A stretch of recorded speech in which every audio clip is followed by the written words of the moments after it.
Hello बच्चों, मैं Gopal sir आप सभी का एक बार फिर से स्वागत है मेरे YouTube channel Gopal sir classes में। आज हम देखने वाले हैं class 12th physics. Class 12th physics में अभी हम पढ़ रहे हैं विद्युत धारा। तो आज हम विद्युत धारा का एक और बहुत ही महत्वपूर्ण इंपॉर्टेंट टॉपिक आप सभी के लिए लेकर आए हैं। आज का टॉपिक जो है वो सेल पर आधारित है। किस पर आधारित है बेटा? वो सेल पर। आज हम देखेंगे सेल के बारे में कि सेल क्या होता है। ठीक है, बहुत ही शॉर्ट क्लास है क्योंकि अभी का जो आपका सिलेबस है उसमें सेल के बारे में ज्यादा चीजें डिटेल से दी नहीं गई हैं।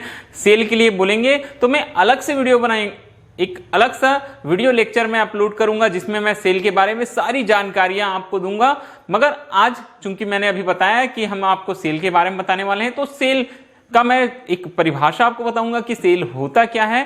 अब उसके बाद जो आज का जो हमारा मेन और इंपॉर्टेंट टॉपिक है वो सेल से ही संबंधित कुछ टॉपिक्स हैं। तो आज हम करने वाले हैं कि सेल का आंतरिक प्रतिरोध क्या होता है। सेल का आंतरिक प्रतिरोध क्या होता है, फिर देखेंगे सेल के बारे में, सेल का विद्युत वाहक बल, फिर किसी परिपथ का जो टर्मिनल विभवांतर होता है वो क्या होता है, और इस क्लास के लास्ट में हम आपको इन सभी में जो रिलेशनशिप होता है, जो संबंध होता है, उसके लिए हम एक व्यंजक, एक सूत्र निकाल कर दिखाएंगे। तो बात समझ में आ गई होगी आज हम आपको क्या क्या पढ़ाने वाले हैं।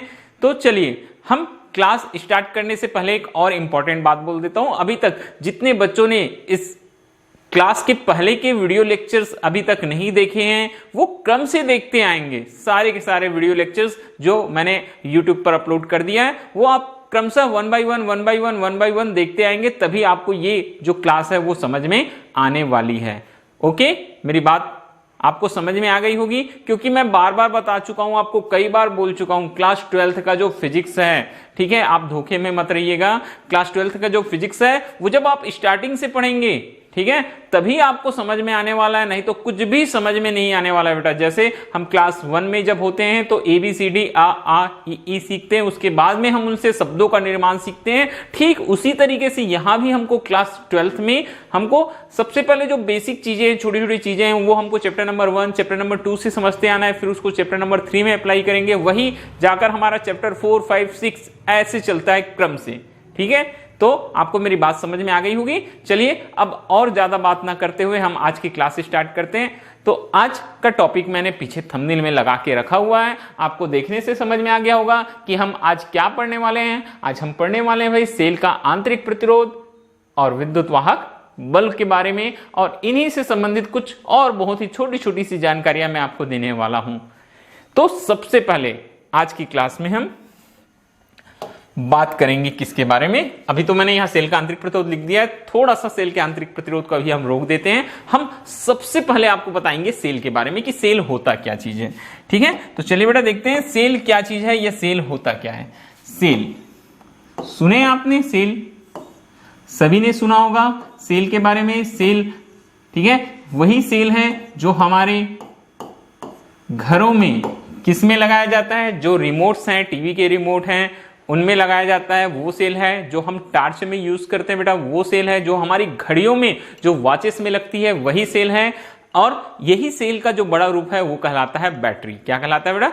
बैटरी कहलाता है। बैटरी हमारी गाड़ियों में यूज होता है और भी बहुत सारी जगहों पर हम बैटरी का क्या करते हैं, यूज करते हैं। तो सेल होता क्या चीज है, सेल में आखिर काम क्या होता है, सेल कार्य क्या करता है।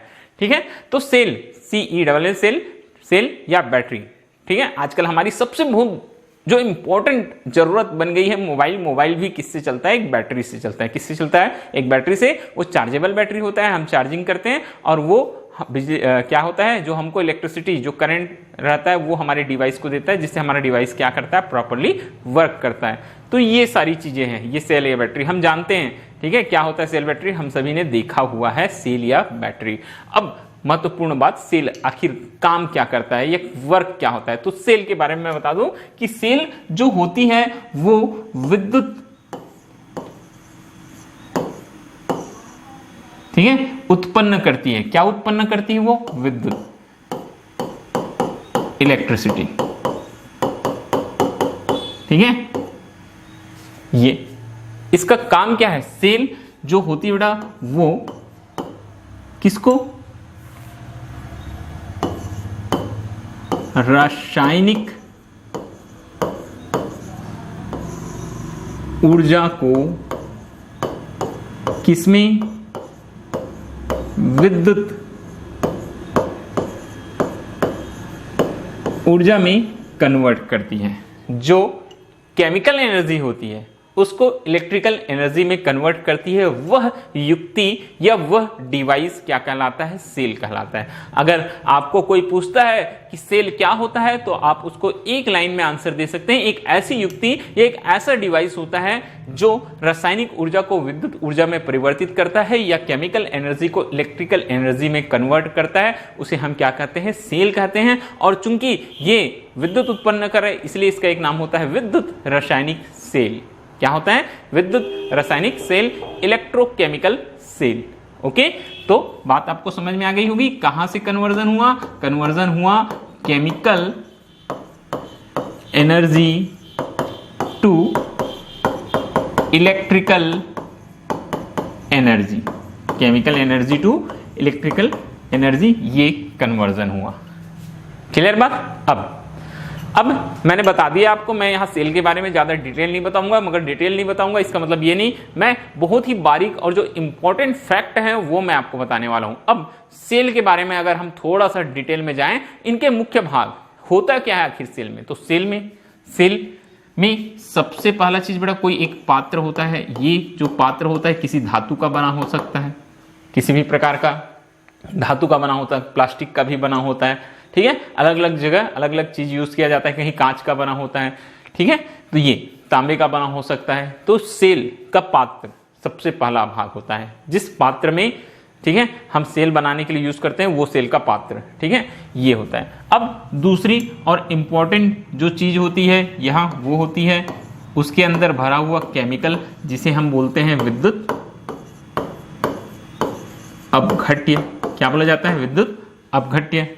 इलेक्ट्रोलाइट्स बोलते हैं। क्या बोलते हैं? विद्युत अपघट्य या इलेक्ट्रोलाइट्स।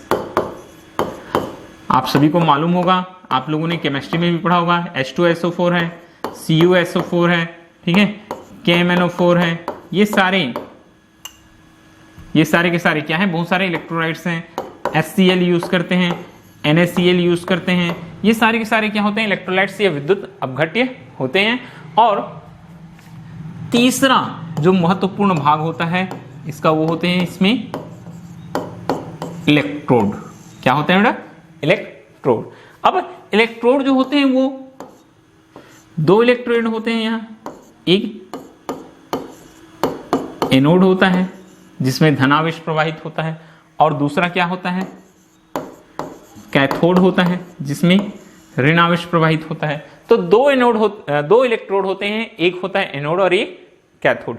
तो सेल के बारे में बताया मैंने, सेल मुख्य रूप से तीन चीजों से मिलकर बनी होती है। सबसे पहले एक पात्र होगा, पात्र में क्या भरा होगा? केमिकल्स भरे होंगे।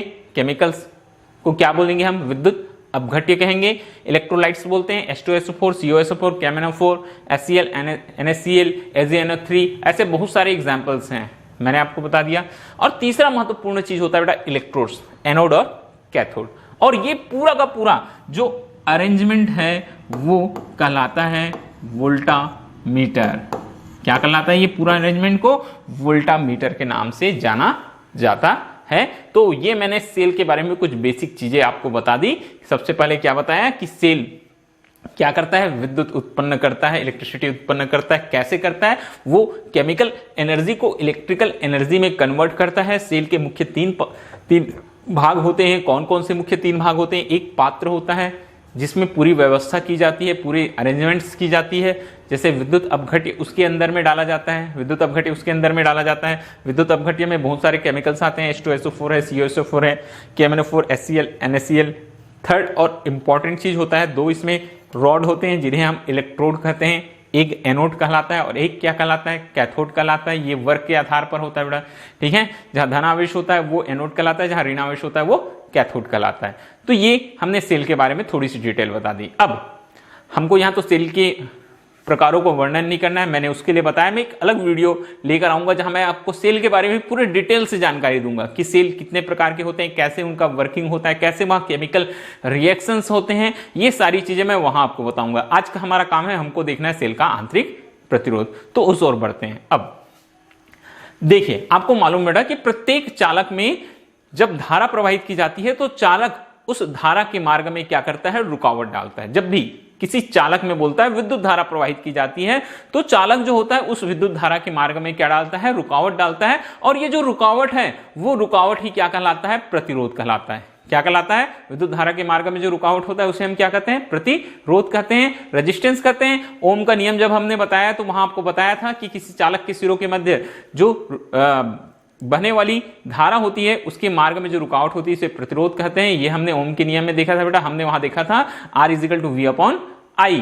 ठीक है, विभवांतर और धारा का अनुपात क्या कहलाता है, प्रतिरोध कहलाता है। तो ये चीज जो प्रतिरोध है, किसी भी विद्युत परिपथ में बात किया जाएगा तो जो परिपथ में धारा बहेगी उसके मार्ग में जो रुकावट आएगी उसे प्रतिरोध कहेंगे, या इसी को बाह्य प्रतिरोध कहते हैं। क्या बोलते हैं बेटा, बाह्य प्रतिरोध, एक्सटर्नल रेजिस्टेंस कहते हैं। क्या बोलते हैं हम, एक्सटर्नल रेजिस्टेंस कहते हैं। ये तो हमने पहले समझ लिया। अब बात की जाती है सेल के आंतरिक प्रतिरोध की। किसकी बात की जाती है बेटा, सेल के आंतरिक प्रतिरोध की। तो हम यहां सबसे पहले देखेंगे कि सेल का आंतरिक प्रतिरोध क्या होता है।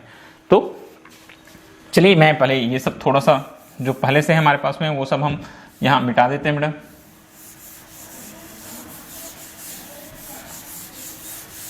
अब देखिए, जैसे कि किसी चालक में अभी हमने बताया कि चालक तार में जब धारा प्रवाहित होती है तो धारा के मार्ग में जो रुकावट होता है उसे हम क्या कहते हैं, उस रुकावट को हम प्रतिरोध कहते हैं या बाह्य प्रतिरोध के नाम से जानते हैं। वैसे ही बोलता है कि जब किसी सेल में, किसमें बोलता है बेटा, जब किसी सेल में, जब किसी सेल में से होकर विद्युत धारा प्रवाहित होती है तो सेल में प्रयुक्त विद्युत अपघट्य उसके मार्ग में जो रुकावट डालता है उसे उस सेल का क्या कहते हैं, हम आंतरिक प्रतिरोध कहते हैं। हमें उस सेल का क्या कहते हैं, हम आंतरिक प्रतिरोध कहते हैं। इसे r से प्रदर्शित करते हैं और इसका मात्रक क्या होता है, बोलता है ओम होता है। अभी हमने बताया था सेल के अंदर में क्या है, विद्युत अपघट्य है, इलेक्ट्रोलाइट्स हैं। जब सेल के अंदर करंट फ्लो होता है, सेल के अंदर क्या होता है बेटा, जब करंट फ्लो होता है, सेल के अंदर विद्युत धारा कैसे फ्लो होता है ये भी मैं बताता हूं। देखिए बाह्य परिपथ में सेल के बाहर विद्युत धारा जो होती है, सेल के कहां बोलता है, बाहर। ठीक है, ध्यान से सुनते जाएंगे मेरी बातों को। सेल के बाहर, कहां, सेल के बाहर। ठीक है, सेल के बाहर क्या चीज, विद्युत धारा का प्रवाह।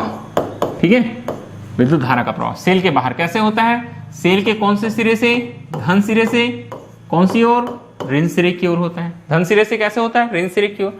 और सेल के अंदर की बात की जाती है, सेल के अंदर की, तो सेल के अंदर जो होता है बेटा विद्युत धारा का प्रवाह, विद्युत धारा का प्रवाह, वो प्रवाह होता है माइनस से प्लस की ओर। कैसे होता है, माइनस से प्लस की ओर, मतलब कैथोड से बोल सकते हो एनोड की ओर होता है। किधर होता है, कैथोड से एनोड की ओर होता है। अब महत्वपूर्ण बात, ये जो इलेक्ट्रोड्स रहते हैं, एक इलेक्ट्रोड से दूसरे इलेक्ट्रोड की ओर क्या होता है, करंट क्या होता है बेटा, फ्लो होता है। तो इलेक्ट्रोड्स जो रहते हैं वो विद्युत अपघट्य में डूबे रहते हैं। किस में डूबे रहते हैं, विद्युत अपघट्य में। तो ये जो विद्युत अपघट्य में जो केमिकल्स होते हैं वो उस विद्युत धारा के मार्ग में क्या करते हैं, रुकावट डालते हैं। और ये विद्युत अपघट्य के कारण से विद्युत धारा के मार्ग में सेल के अंदर जो रुकावट होती है उसे हम सेल का क्या कहते हैं, आंतरिक प्रतिरोध कहते हैं। क्योंकि ये सेल के कहां उत्पन्न हो रही है, अंदर उत्पन्न हो रही है, इसीलिए हम इसको क्या बोलेंगे बेटा, आंतरिक प्रतिरोध कहेंगे। देखिए हमने परिभाषा में यही चीज पॉइंट आउट किया, यही चीज लिखा हुआ है कि जब किसी सेल में से होकर विद्युत धारा प्रवाहित होती है तो सेल में प्रयुक्त विद्युत अपघट्य उसके मार्ग में रुकावट डालता है। तो सेल के अंदर कौन रुकावट डाला, विद्युत अपघट्य। ठीक है, उसे उस सेल का हम आंतरिक प्रतिरोध कहते हैं। इसे किससे डिनोट किया जाता है, स्मॉल r से। बाह्य प्रतिरोध को कैपिटल R से और आंतरिक प्रतिरोध को स्मॉल r से। और इसका भी मात्रक क्या होता है, बोलता है ओम होता है।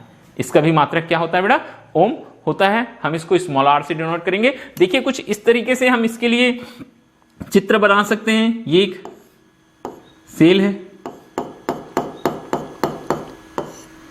ठीक है,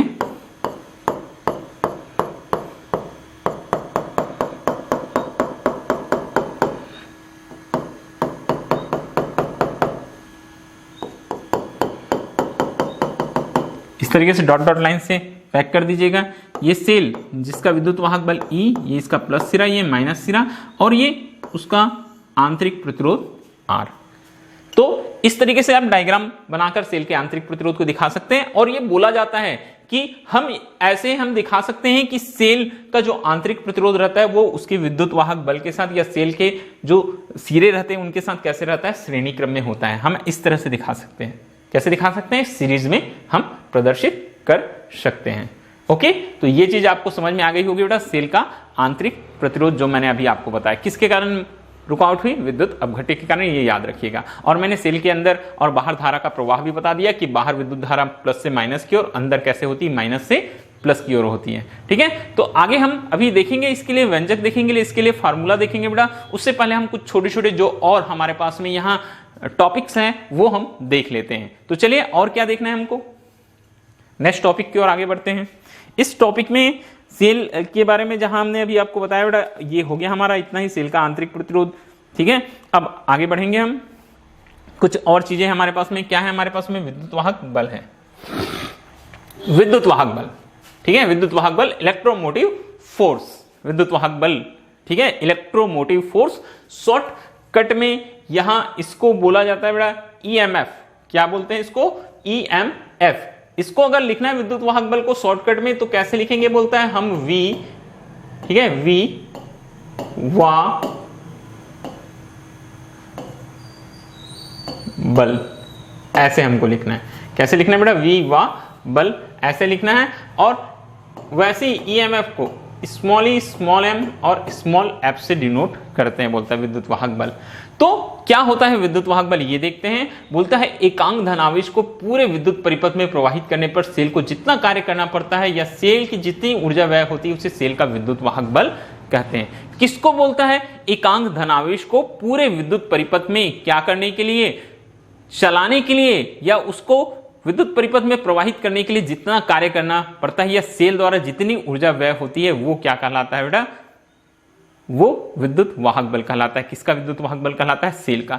या आप इस प्रकार से भी कुछ बोल सकते हैं, जब किसी सेल को बोलते हैं, कोई सेल रहता है उसको किसी परिपथ के साथ जोड़ा जाता है या कनेक्ट किया जाता है। सेल को किसके साथ में? किसी परिपथ के साथ जोड़ा जाता है या कनेक्ट किया जाता है।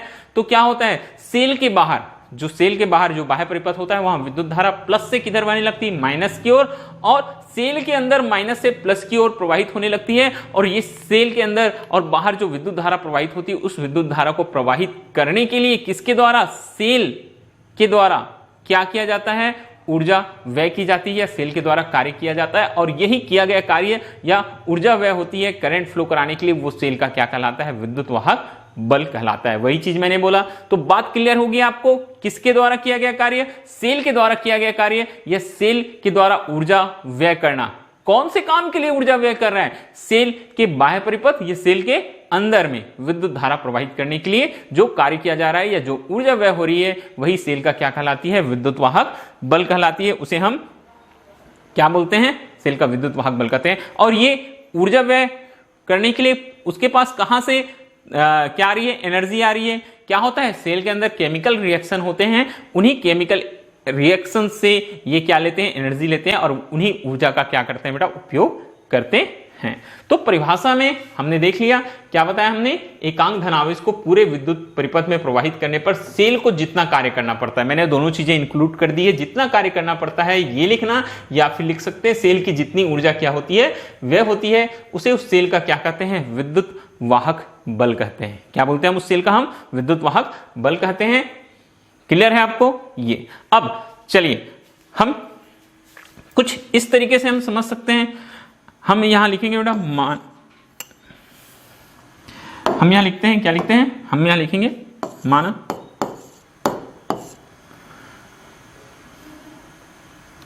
माना कितना? Q आवेश, Q आवेश को परिपथ में प्रवाहित करने के लिए कितना W कार्य या ऊर्जा व्यय होती है, तो सेल का विद्युत वाहक बल E is equal to, cell का विद्युत वाहक बल क्या निकालेंगे बेटा हम, E इज इक्वल टू, ठीक है। तो यहां हम E इज इक्वल टू क्या लिखेंगे बेटा, W upon Q, sorry small q लिया है मैंने, तो E इज इक्वल टू क्या लिखेंगे, W अपॉन Q। ये हमारे पास में क्या आ जाएगा, फार्मूला आ जाएगा। ऐसी सेम फार्मूला आपने विभवांतर में भी देखा है, वहां भी होता है V is equal to W upon Q। तो थोड़ा सा सिमिलर बोल सकते हैं, एक समान होता नहीं है। अभी हम बताएंगे क्या अंतर होता है विद्युत वाहक बल और विभवांतर में, ठीक है। तो ये E is equal to W upon Q आ जाता है। अगर हम इसके मात्रक की बात करें तो इसका भी मात्रक बेटा देखो, W के लिए क्या यूज करेंगे हम, जूल, W के लिए जूल, और Q के लिए क्या करेंगे बेटा, कूलाम। तो जूल पर कूलाम क्या होता है, वोल्ट होता है। क्या होता है बेटा, वोल्ट होता है, ठीक है। जूल पर कूलाम क्या हो जाएगा, वोल्ट हो जाएगा। और इसी तरीके से अगर विमीय सूत्र की बात करें, क्या करेंगे हम, विमीय सूत्र की बात करेंगे तो कार्य के लिए विमीय सूत्र हम यूज करते हैं ml square T inverse square, ये हम यूज करते हैं। वैसे कूलाम के लिए यूज किया जाता है बेटा AT, कूलाम के लिए क्या यूज किया जाता है, AT। तो ये विमीय सूत्र हमारे पास बन जाएगा ml square T inverse cube A inverse. तो ये चीजें आप जरूर दर्शाइएगा। क्या लिखा हमने कि माना Q आवेश को परिपथ में प्रवाहित करने के लिए W कार्य या ऊर्जा व्यय हो तो सेल का विद्युत वाहक बल E is equal to W upon Q। मात्रक जूल पर कूलाम मतलब वोल्ट होता है बेटा। विमीय सूत्र निकाले हमने, कार्य के लिए ml square T inverse square, आवेश के लिए AT तो ml square T inverse cube A inverse. ये होता है सेल का विद्युत वाहक बल। अब देखो यहां थोड़ा सा समझिएगा चीज, मैं आपको जो बताने वाला हूं इसके बाद में, ठीक है। अब हम यहां थोड़ा सा एक टॉपिक पर चर्चा करते हैं। अभी मैंने बताया देखो कैसे दिखाई दे रहा है बेटा, सिमिलर दिखाई दे रहा है। किसके सिमिलर दिखाई दे रहा है, ये तो जैसे हमने क्या देखा है अभी तक, ठीक है। हमने विद्युत वाहक बल के लिए V इक्वल टू हम देखते थे बेटा W अपॉन क्या होता है Q, और यहां E के लिए भी देख रहे हैं कि W अपॉन क्या हो रहा है Q, ठीक है। तो दोनों में अंतर है। ये क्या होता था, जब हम किसी एकांक धनावेश को अनंत से विद्युत क्षेत्र के किसी बिंदु तक लाते थे तो W कार्य करते थे तो विभवांतर उत्पन्न होता था। ये किसी परिपथ में होता है। ये कहां होता है बेटा, किसी परिपथ में होता है या किसी चालक के पृष्ठ पर होता है। और ये जो E is equal to W क्यू, ये कहां हो रहा है, सेल के कारण जो परिपथ बनी है या सेल के कारण हो रहा है। किसके कारण हो रहा है, ये सेल के कारण हो रहा है। तो दोनों में मेन डिफरेंस यहां यही चीज है, ठीक है। जब भी सेल की बात की जाती है, किसी बैटरी की बात की जाती है, किसी डायनेमो की बात की जाती है, ठीक है, किसी जनरेटर की बात की जाती है, किसी मोटर की बात की जाती है, तो हमको विद्युत वाहक बल, समझ में आ रही बात, तो हम क्या बोलेंगे वहां, विद्युत वाहक बल बोलेंगे। E is equal to W upon Q, आवेश को प्रवाहित करने में किया गया कार्य। और जब यह शब्द नहीं बोला जाएगा, किन्हीं परिपथ के या किसी सतह के दो बिंदुओं के मध्य बात किया जाएगा आवेश को चलाने में किया गया कार्य, क्योंकि यह भी होता है, ठीक है। जब हम किसी आवेश को एक बिंदु से दूसरे बिंदु तक लेकर जाते हैं तो आवेश को, एकांक धनावेश को एक स्थान से दूसरे स्थान तक लेकर जाने में किया गया कार्य क्या कहलाता है, विभवांतर कहलाता है। क्या कहलाता है बेटा, वो विभवांतर कहलाता है, दो बिंदुओं के मध्य का विभव। तो ये परिपथ के किन्हीं दो बिंदुओं के मध्य होता है, और ये कहां होता है, उस परिपथ में होता है जहां क्या होता है, सेल होता है, बैटरी होता है, डायनेमो होता है, जनरेटर होता है। तो ये इन दोनों के बीच में क्या हो गया बेटा, मुख्य अंतर हो गया, ठीक है। ये दोनों इक्वल नहीं है, दोनों क्या है बेटा, अलग अलग है। ये मुख्य अंतर आप याद रखिएगा, ठीक है। या आप कुछ इस तरह से बोल सकते हैं कि सेल के दोनों ध्रुवों के बीच में, सेल के जो दोनों ध्रुव होते हैं प्लस और माइनस, उनके बीच का क्या चीज, अधिकतम विभवांतर। अधिकतम विभवांतर कब, जब सेल जो है कौन से परिपथ में होता है बेटा, सेल कहां होता है, बोलता है खुले परिपथ में होता है। सेल कहां होता है, खुले परिपथ। खुले परिपथ मतलब उसमें से कोई करंट फ्लो नहीं होती रहती। जब सेल कहां होता है, खुले परिपथ में होता है, उसमें से कोई करंट फ्लो नहीं होती, तो सेल के दोनों सिरों धन और या दोनों ध्रुवों प्लस और माइनस के बीच जो अधिकतम विभवांतर उत्पन्न होता है, वो अधिकतम विभवांतर क्या कहलाता है, विद्युत वाहक बल कहलाता है। क्या कहलाता है, विद्युत वाहक बल कहलाता है। और किसी परिपथ के दो बिंदुओं के मध्य जो विभव में अंतर होता है, ये VA और ये क्या हो गया बेटा, VB। ये विभव का जो अंतर होगा वो क्या कहलाता है, विभवांतर कहलाता है। वो क्या कहलाता है, विभवांतर। तो दोनों फार्मूले एक जैसे बनते हैं, मात्रक विमीय सूत्र एक बनता है, मगर अलग अलग चीजें हैं। ठीक है, बात समझ में आ गई होगी। दोनों के बीच में जो डिफरेंस होता है तो सेल या बैटरी के लिए बोला जाएगा तो वो विद्युत वाहक बल कहलाता है। विद्युत वाहक बल का काम क्या होता है, वो एकांक धनावेश को पूरे परिपथ में क्या करते हैं, चलाने के लिए जो कार्य करते हैं, जो ऊर्जा व्यय होती है वो विद्युत वाहक बल होता है। और विभवांतर क्या होता है, एकांक धनावेश को एक बिंदु से दूसरे बिंदु तक लेकर जाने में किया गया कार्य क्या कहलाता है, विभवांतर कहलाता है। इस तरीके से हम दोनों में डिफरेंस देख सकते हैं। ठीक है, और कुछ पॉइंट्स भी होते हैं। अब क्या होता है, बोलता है जो विद्युत वाहक बल रहता है वो हमेशा बड़ा होता है, बोलता है विद्युत वाहक बल हमेशा क्या होता है, बोलता है बड़ा होता है, विभवांतर का मान हमेशा छोटा होता है। ठीक है, विद्युत वाहक बल। अब देखो एक और पॉइंट की बात है, बहुत ही फैक्ट की बात है। विद्युत वाहक बल जब हम किसी परिपथ में लगाते हैं, सेल लगाते हैं, तो सेल लगाने से क्या होती है बेटा, करंट फ्लो होती है। ध्यान दीजिएगा, जब हम किसी परिपथ में क्या लगाते हैं, सेल लगाते हैं या बैटरी लगाते हैं, तो बैटरी लगाने के कारण से क्या उत्पन्न होता है, विद्युत वाहक बल उत्पन्न होता है। और विद्युत वाहक बल का काम है करंट को क्या करना, फ्लो कराना। करंट को क्या कराना, फ्लो कराना। बहुत इंपॉर्टेंट चीज बता रहा हूं, फिर से एक बार सुनिएगा। जब किसी परिपथ में बोलता है हम सेल या बैटरी जोड़ते हैं, किसी परिपथ के साथ क्या करते हैं, हम सेल या बैटरी जोड़ते हैं, तो सेल या बैटरी के विद्युत वाहक बल के कारण से उसमें क्या होती है, बोलता है करंट फ्लो होती है। उसमें क्या होती है बेटा, करंट फ्लो होती है। ये तो सेल या बैटरी के जो विद्युत वाहक बल है उसके कारण से क्या हो रही है, करंट फ्लो हो रही है। धारा आवेश को क्या कराता है, प्रवाहित कराता है, मतलब विद्युत धारा भी क्या होगी, प्रवाहित होगी, ये चीज। और अब विभवांतर के लिए मैं बोलूंगा तो विभवांतर के लिए क्या बोलेंगे, जब हम किसी विद्युत परिपथ में धारा प्रवाहित कराते हैं तो उनके सिरों के मध्य में क्या होता है, विभवांतर उत्पन्न होता है। तो एक के कारण क्या हो रही है, विद्युत धारा प्रवाहित हो रही है, और दूसरा विद्युत धारा प्रवाहित करने के कारण उत्पन्न हो रहा है।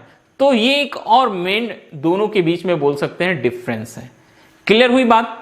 ठीक है, जब सेल लगाया जाता है, बैटरी लगाई जाती है, करंट फ्लो कराई जाती है, तो क्या होता है, धारा या आवेश का प्रवाह होता है। यह चीज होता है, धारा या क्या होता है बेटा, आवेश का प्रवाह होता है। और मतलब विद्युत वाहक बल के कारण से करंट फ्लो हुई, और जब करंट फ्लो होती है तभी क्या उत्पन्न होता है, विभवांतर उत्पन्न होता है। तो ये बोल सकते हैं कि अगर कोई विद्युत परिपथ है, ठीक है, विद्युत परिपथ है, तो विद्युत परिपथ में जब तक करंट क्या होते रहेगा, फ्लो होते रहेगा, तब तक विभवांतर वहां उत्पन्न होते रहेगा। और जैसी करंट फ्लो होना बंद हो जाएगा, विभवांतर भी क्या हो जाएगा बेटा, वहां खत्म हो जाएगा, विभवांतर भी हट जाएगा। मगर विद्युत वाहक बल जब करंट फ्लो होते रहेगा तब भी होगा, और जब करंट फ्लो नहीं होगा तब भी होगा। क्लियर बात आपको? विद्युत वाहक बल का अस्तित्व हमेशा रहेगा, क्योंकि विद्युत वाहक बल के कारण ही करंट फ्लो हुआ, और करंट फ्लो होने के कारण ही परिपथ की किन्हीं दो बिंदुओं के मध्य क्या उत्पन्न हुई, विभवांतर उत्पन्न हुई। तो ये मुख्य अंतर है। और भी आपको बहुत सारे पॉइंट्स मिल जाएंगे। आप एक कॉपी में एक तरफ विद्युत वाहक बल लिख लेंगे, एक तरफ विभवांतर, और वो पॉइंट्स को आप नोट कर लेंगे। तो समझ में आई? जब बता दी हमने, किसी सेल के दोनों ध्रुवों के मध्य अधिकतम विभवांतर क्या कहलाता है, विद्युत वाहक बल कहलाता है। और किन्हीं दो बिंदुओं, परिपथ में से दो बिंदुओं के मध्य विभव में जो अंतर होता है वो क्या कहलाता है, वो विभवांतर कहलाता है। जब हम सेल बैटरी के बारे में बात करेंगे तो शब्द विद्युत वाहक बल आता है। जब हम परिपथ के दो बिंदुओं के बारे में बात करते हैं तो बात क्या आता है, विभवांतर आता है। फिर मैंने एक आपको एग्जांपल दिया बेटा कि क्या होने से, किसी परिपथ में बैटरी जोड़ने से बैटरी में क्या उत्पन्न होता है या सेल में क्या उत्पन्न होता है, विद्युत वाहक बल उत्पन्न होता है, जिससे क्या होता है, करंट फ्लो होता है। और जब करंट फ्लो होता है तभी क्या उत्पन्न होता है, परिपथ के दो बिंदुओं के मध्य विभवांतर उत्पन्न होता है। इस तरीके से मैंने कुछ पॉइंट्स के द्वारा आपको दोनों के बीच में जो डिफरेंस था वो क्लियर किया। बात समझ में आ गई होगी। अब हम आगे बढ़ेंगे हमारे अगले पॉइंट की ओर। एक छोटा सा यहां और पॉइंट हम आपको बताने वाले हैं बेटा, टर्मिनल विभवांतर। ये शब्द भी बहुत इंपॉर्टेंट है, बहुत बार आपको सुनने मिलेगा, बहुत जगह आपको यूज होगा, तो ध्यानपूर्वक सुनते जाएंगे क्या होता है टर्मिनल विभवांतर। चलिए अब देखते हैं। बोलता है जब सेल बंद परिपथ में होता है, सेल बंद परिपथ में होता है तो उसके दोनों इलेक्ट्रोडों के मध्य विभवांतर को सेल का क्या कहते हैं बेटा, टर्मिनल विभवांतर बोलते हैं। दोनों उसके जो प्रतिरोध रहते हैं, दोनों उसके जो इलेक्ट्रोड रहते हैं उसके मध्य जो विभवांतर होता है उसको क्या कहते हैं, हम टर्मिनल विभवांतर कहते हैं। बंद परिपथ मतलब क्लोज्ड, जब करंट क्या होती रहेगी बेटा, फ्लो होती रहेगी। तो चलिए सेल के टर्मिनल विभवांतर को समझाने के लिए मैंने यहां एक डायग्राम बनाया हुआ है। देखिए क्या बनाया बेटा, डायग्राम में क्या चीज बताया है। एक सेल ये प्लस सिरा, ये माइनस सिरा। सेल का विद्युत वाहक बल क्या है? ई है। आंतरिक प्रतिरोध स्मॉल आर, ये पूरा मैंने घेर दिया है। ये सेल का विद्युत वाहक बल और आंतरिक प्रतिरोध को दिखा रहे हैं। करंट फ्लो हो रही है बेटा प्लस से माइनस की, और बाह्य प्रतिरोध आर है। और ये कुंजी की क्या चीज है? कुंजी की, जिस पर प्लग है, जो प्लग है हमारा, जिसमें हम बटन को ऑन ऑफ करेंगे। तो देखो यहां होता क्या है, जैसे ही ये देखो ये ओपन है बेटा, अभी खुला हुआ है, हम इसको क्या कर देंगे, मान के चलो हम इसको बंद कर देते हैं, परिपथ को हम क्लोज कर देंगे बेटा। परिपथ को क्लोज करेंगे तो ये कुछ इस तरीके से लॉक हो जाएगा, और करंट जो है परिपथ में क्या होने लगेगी? प्रवाहित होने लगेगी। ठीक है, अब देखो करंट जब परिपथ में प्रवाहित होगी, देखो इधर से आ रही करंट, यहां जाएगी बेटा, यहां से कितनी करंट जाएगी? आई। तो ये आंतरिक प्रतिरोध, आंतरिक प्रतिरोध के कारण से कुछ जो हमारा विभवांतर है वो यहां क्या हो जाएगा? खर्च हो जाएगा। किस में खर्च हो जाएगा? आर में, जिसको हम बोलते हैं वोल्टेज ड्रॉप। क्या बोला जाता है बेटा? वोल्टेज ड्रॉप या विभव का पतन बोला जाता है। कुछ विभव कौन ले लेगा? ये आर ले लेगा बेटा, स्मॉल आर ले लेगा। ठीक है, ये स्मॉल आर कुछ विभव ले लेगा। अब बचा हुआ विभव क्या हो जाएगा? देखिए कंडीशन समझिएगा, जब परिपथ ओपन था तो कुल विद्युत वाहक बल, जो सेल का विद्युत वाहक बल था, ये था। ये कब? कौन से परिपथ में? खुला परिपथ। खुला परिपथ मतलब जब परिपथ कैसा था? ऑफ था। बटन कैसा था बेटा? ऑफ था। स्विच कैसा था हमारे पास में? ऑफ था। ये ई था। मगर जैसे ही हम ऑन करेंगे करंट फ्लो होगी, और कुछ विभव का पतन कहां हो जाता है? आर में। कहां हो जाता है बेटा? आर में हो जाता है। और बचा हुआ विभव कहां रहता है? सेल के सिरों के मध्य। तो इसी को बोलता है, जब सेल क्या हो बोलता है? बंद परिपथ में होता है। सेल कहां होता है? बोलता है बंद परिपथ में होता है। तो उसके दोनों इलेक्ट्रोडों के मध्य विभवांतर को सेल का क्या कहते हैं? हम टर्मिनल विभवांतर कहते हैं। तो इस स्थिति में जो इनके मध्य में जो विभवांतर होगा वो क्या कहलाएगा बेटा? टर्मिनल विभवांतर कहलाएगा। इसको भी हम V से दिखा सकते हैं। तो आप बोल सकते हो कि सेल का जो विद्युत वाहक बल है, यहां मैं लिख देता हूं, क्या लिख सकते हैं हम? कि सेल का विद्युत वाहक बल जो है, इलेक्ट्रोमोटिव फोर्स जो है, वो किसके बराबर होता है? वो टर्मिनल विभवांतर, टर्मिनल विभवांतर धन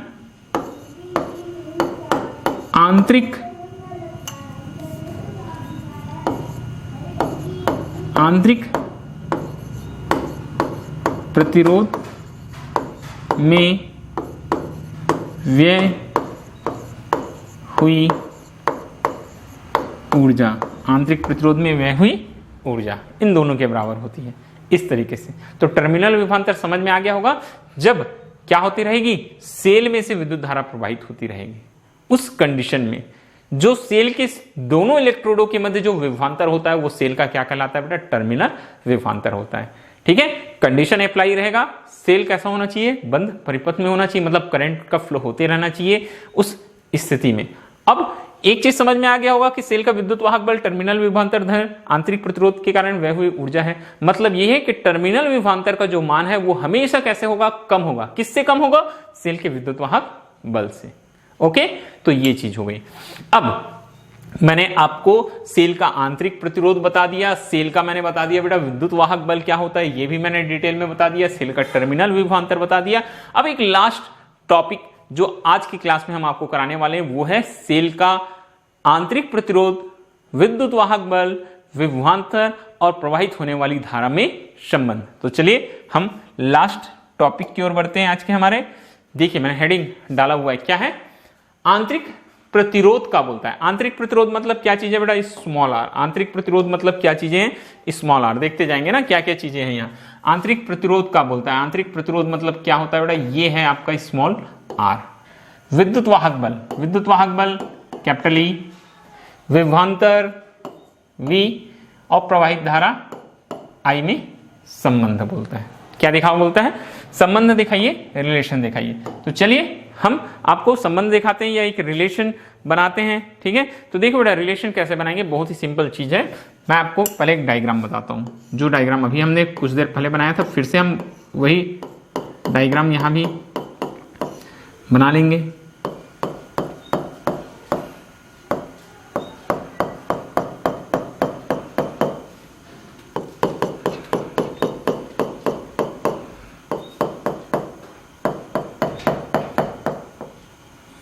ये सेल का विद्युत वाहक बल E और ये आंतरिक प्रतिरोध R।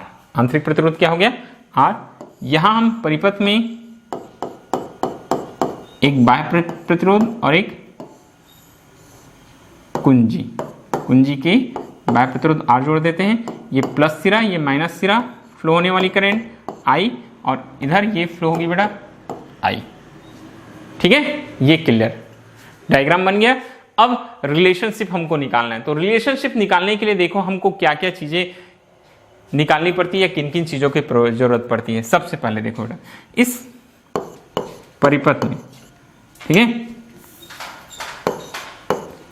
परिपथ का हम देखेंगे कुल विद्युत वाहक बल। तो परिपथ का कुल विद्युत वाहक बल क्या है? E है। कुल विद्युत वाहक बल क्या है बेटा? E है। और नेक्स्ट इस परिपथ का कुल प्रतिरोध, तो दो प्रतिरोध हो गए बेटा इस परिपथ में। कौन कौन से दो प्रतिरोध हो गए? एक बाह्य प्रतिरोध R और एक आंतरिक प्रतिरोध R। तो R प्लस क्या हो गया? R। ठीक है, दो चीजें हमने नोट कर लिया, परिपथ का कुल विद्युत वाहक बल E और परिपथ का कुल प्रतिरोध capital R plus small r। अब ठीक है, अब कौन से नियम से बोलता है बेटा? ओम के नियम से। ठीक है, कौन से नियम से बोलता है? ओम के नियम से, या फिर हम सीधे सीधे हम निकाल लेते हैं यहां कौन से, सीधे सीधे परिपथ में कुल धारा, परिपथ में बहने वाली कुल धारा। तो क्या हो जाएगा? परिपथ में बहने वाली कुल धारा, ये हमारे पास फॉर्मूला बन जाएगा बेटा, परिपथ का कुल विद्युत वाहक बल बटा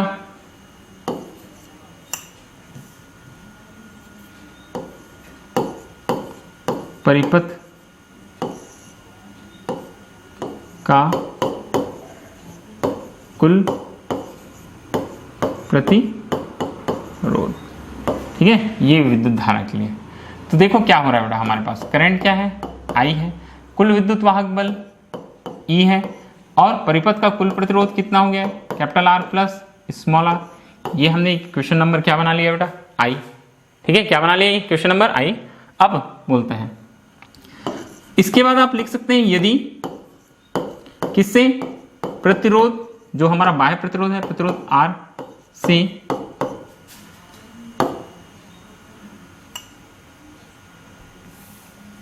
प्रतिरोध R के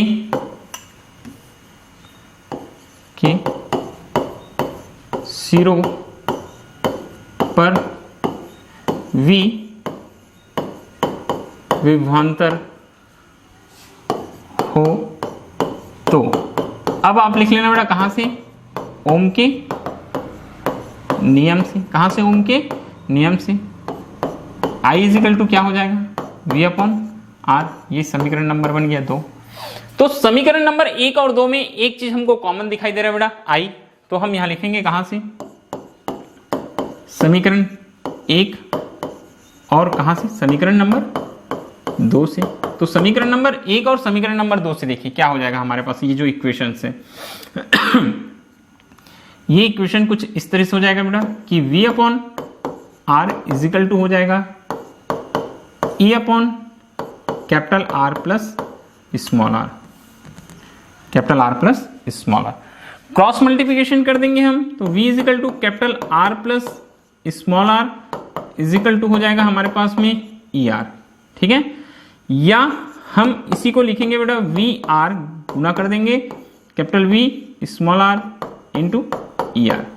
ये इस तरीके से।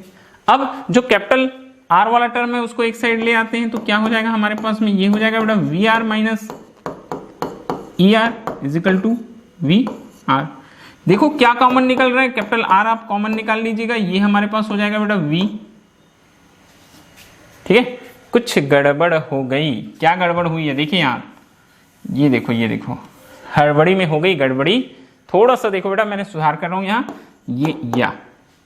ये VR इजिकल टू, ये VR को उधर पक्षांतर करना था हमको, हमने नहीं किया था वैसा। ठीक है, क्या करना था बेटा हमको? ये VR को उस साइड पक्षांतर करना था। चलिए अब ये इधर पक्षांतर हो जाएगा, ये ई आर माइनस हो जाएगा बेटा वी आर। ठीक है, अब नेक्स्ट स्टेप में फिर से लिखेंगे हम V R is equal to, यहां से कॉमन क्या निकल आएगा कैपिटल आर, और ये हो जाएगा बेटा हमारे पास ई माइनस भी। क्या हो जाएगा ई माइनस भी, या हमको निकालना क्या है स्मॉल आर निकालना है, तो ये हो जाएगा आर ई माइनस भी अपॉन भी। वी पक्षांतर कर दिए तो बटे में आ गया बेटा। तो इस तरीके से देखो हमारे पास आ गया बेटा small R is equal to capital R, ये हम लिख सकते हैं, इसको अलग अलग करके लिखे तो E upon V minus one, E upon V हो जाएगा, वी और वी कट जाएगा बेटा आर। तो ये आ गया सेल के आंतरिक प्रतिरोध के लिए व्यंजक। ठीक है, बहुत ही सिंपल था। फिर से एक बार आप देख लीजिए बेटा क्या चीज बताया हमने। एक सेल बनाया, सेल जिसमें सेल का विद्युत वाहक बल E, आंतरिक प्रतिरोध क्या है R, बहने वाली करंट बेटा I, बाह्य प्रतिरोध R, कुंजी के करंट I। परिपथ का कुल विद्युत वाहक बल E है, कुल प्रतिरोध R प्लस R है, तो परिपथ में बहने वाली कुल धारा परिपथ का कुल विद्युत वाहक बल बेटा कुल प्रतिरोध से I is equal to capital E upon R plus R, equation number 1। फिर बोलता है यदि बाह्य प्रतिरोध R के सिरों पर V विभवांतर है तो ओम के नियम से I is equal to V upon R, दोनों इक्वेशंस को हमने आपस में इक्वल कर लिया बेटा। क्रॉस मल्टीप्लिकेशन कराएं, कैपिटल आर वाले टर्म को एक तरफ लिखे, स्मॉल आर वाले को एक तरफ लिखे, क्योंकि हमको स्मॉल आर फाइंड करना था। वी आर हो गया, कैपिटल आर कॉमन आ गया, ई माइनस वी हो गया, वी को हमने दूसरे साइड में पक्षांतर कर दिया तो small R is equal to capital R E minus V upon V हो गया, तो small R is equal to capital R E upon V minus one. ये होता है सेल के आंतरिक प्रतिरोध के लिए व्यंजक।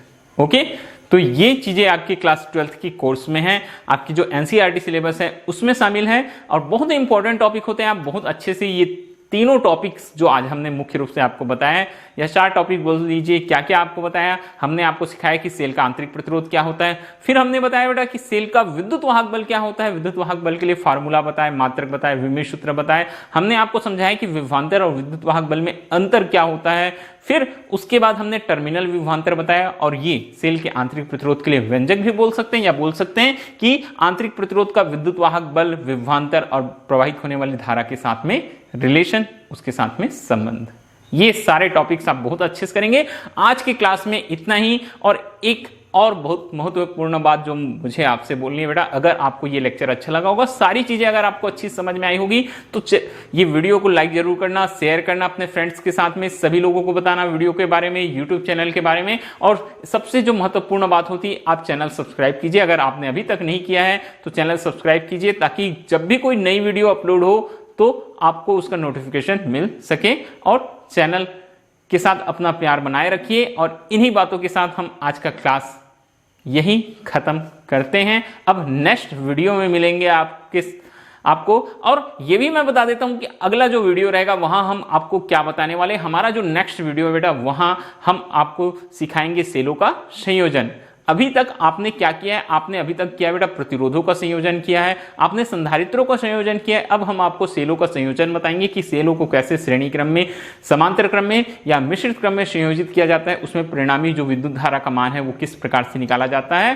ठीक है, तो ये हम आपको नेक्स्ट क्लास में कराने वाले हैं। और ऐसे सभी बच्चे जिन्होंने अभी तक प्रीवियस क्लास की वीडियोस मिस की हैं, नहीं देख पाए, वो आप जाएंगे, जब मेरे यूट्यूब चैनल के पेज में जाएंगे तो वहां क्लास 12th के नाम से एक अलग से प्लेलिस्ट बना हुआ है, वहां लाइन से आपको सारी वीडियोस मिल जाएगी। अगर कुछ वीडियो आपको नहीं मिलती या किसी टॉपिक के बारे में आपको फिर से पढ़ना है, जानना है, तो आप मुझे कमेंट करेंगे, मैसेज करेंगे, तो मैं जरूर उस टॉपिक के बारे में फिर से नया वीडियो लेकर आऊंगा, फिर से उसको आपको डिटेल में समझाने की कोशिश करूंगा। ठीक है, बस अब इन्हीं शब्दों के साथ यहां मैं रुकता हूं। आज की क्लास के लिए बस इतना ही था बेटा। Okay, bye. नेक्स्ट वीडियो में मिलेंगे नए लेक्चर के साथ।